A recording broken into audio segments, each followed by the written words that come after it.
Assalamualaikum warahmatullahi wabarakatuh. Baiklah, perkenalkan nama saya Ade Alvira Junior, NPM 1931060002. Pada kesempatan kali ini, saya akan membahas mengenai Employer Certification and Commitment yang mengangkat permasalahan salah satu karyawan dari Bank Syariah Indonesia. Tugas ini untuk memenuhi tugas akhir semester dari mata kuliah Psikologi, Industri, dan Organisasi. Baiklah, ada 4 poin yang akan saya paparkan di sini. Yang pertama adalah studi kasus, yang kedua adalah permasalahan berdasarkan teori, yang ketiga adalah solusi, dan yang keempat adalah dokumentasi. Studi kasus di sini akan saya jelaskan yang telah terpapar di PPT yang di atas adalah Deva Aziza lebih sering dikenal dengan Cipa yang berusia 23 tahun, kelulusan dari D3 Perbankan Syariah UIN Raden Fatah Palembang. Nah, bekerja di pertengahan tahun 2019 di bulan Juli menjadi teller Bank Syariah Indonesia yang berada di Kota Batu Raja. Dia merasakan selama 1,5 tahun bahwa lingkungan kerjanya sangat kondusif, dalam artian lingkungan kerjanya banyak membawa dampak positif selama ia bekerja dan mendapatkan atasan yang baik, serta atasannya pun menjadi seperti menganggap dirinya sebagai adiknya sendiri, sering membantu dan sangat friendly. Selain itu, pekerjaan yang dilakukan sangat menantang mental baik pun fisik. Nah, di mana banyak sekali target yang dicapai apalagi mendekati tahun baru. Waktu dan weekend pun bisa sangat memakan waktu untuk kerja. Tetapi dengan begitu, sebanding dengan hasil yang dia dapatkan, mendapat pekerjaan yang menantang sesuai kemampuan dia itu lebih membuat dia itu sebagai karyawan senang dan puas. Nah, di sini ada permasalahan berdasarkan teori. Nah, mengenai kepuasan kerja yang dialami karyawan bank ini memiliki kesesuaian dengan kepuasan yang ia rasakan selama menjadi karyawan. Apalagi mendapatkan atasan yang friendly, mendapatkan lingkungan kerja yang kondusif, dan pekerjaan yang sangat menantang sesuai dengan kemampuannya. Dan karyawan selalu memberikan kinerjanya sebaik mungkin untuk perusahaan tersebut. Terdapat ada bagian di atas yang menjelaskan tentang yang pertama itu kepuasan kerja dan komitmen. Nah, kepuasan kerja dan komitmen itu yang pertama itu saya akan menjelaskan tentang kepuasan kerja.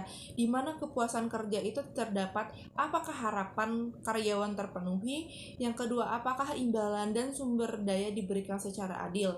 Untuk komitmen di sini saya akan membahas tentang komitmen afektif.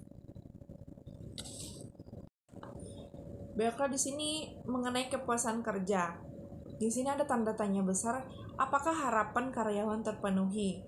Dalam buku yang saya baca, menurut teori kepuasan intrinsik dan teori karakteristik pekerjaan, kita akan lebih puas dengan pekerjaan kita jika tugas itu sendiri menyenangkan untuk dilakukan.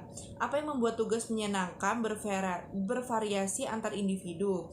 Nah, bagi sebagian orang, pekerjaan dengan komentar itu tuh menyenangkan, sedangkan bagi yang lain tidak. Ada yang lebih membosankan. Banyak orang senang membuat keputusan, memecahkan konflik, dan melihat proyek dari awal sampai akhir, sedangkan yang lain tidak.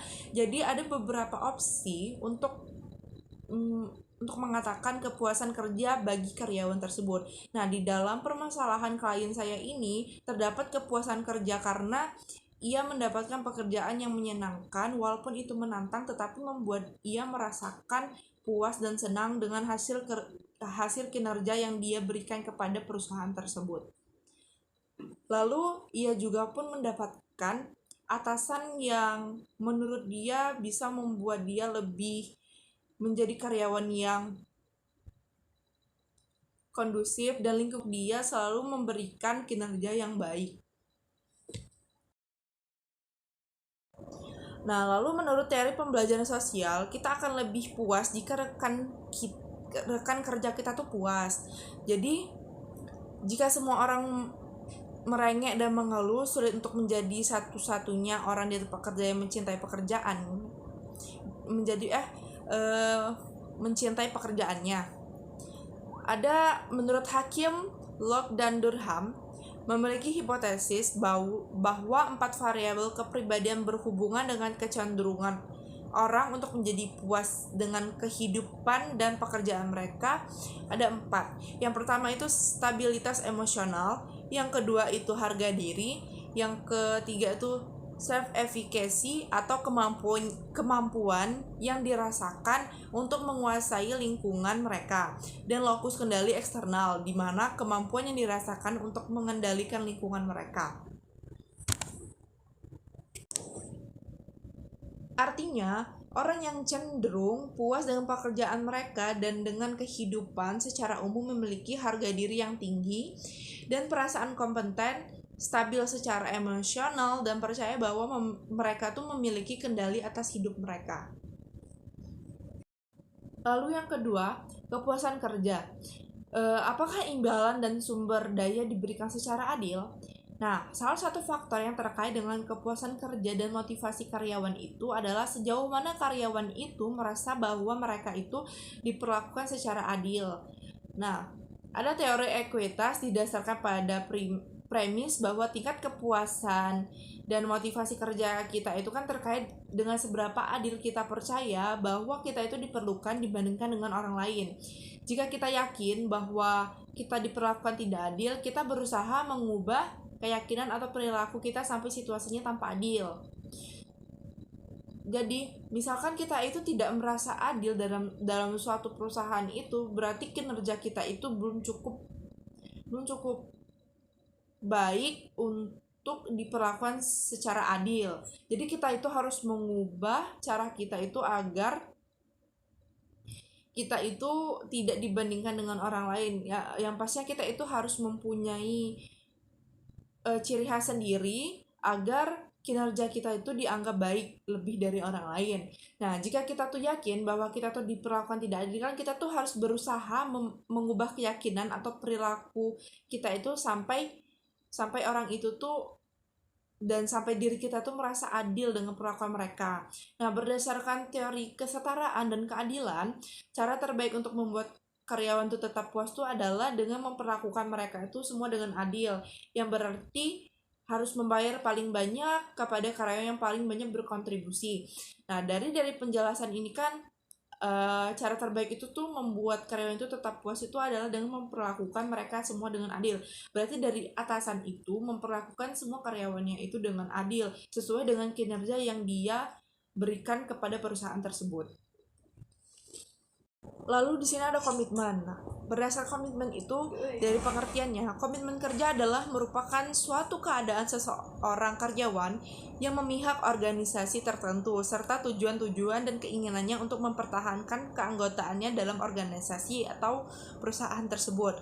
Nah, dalam studi kasus yang di atas ini termasuk dalam teori komitmen afektif. Nah, adalah di mana komitmen afektif itu sejauh mana seseorang karyawan ingin tetap bersama organisasi, peduli dengan organisasi, dan bersedia mengarahkan upaya atas namanya. Jadi kan di sini tadi dijelaskan dari studi kasus yang saya ambil ini, karyawan tersebut tuh merasa puas dengan apa yang dia berikan kepada perusahaan tersebut. Nah, maka dia itu bertahan dalam perusahaan tersebut itu karena adanya karyawan itu memang ingin tetap bekerja sama dengan perusahaan tersebut, memberikan kinerja yang baik untuk perusahaan tersebut.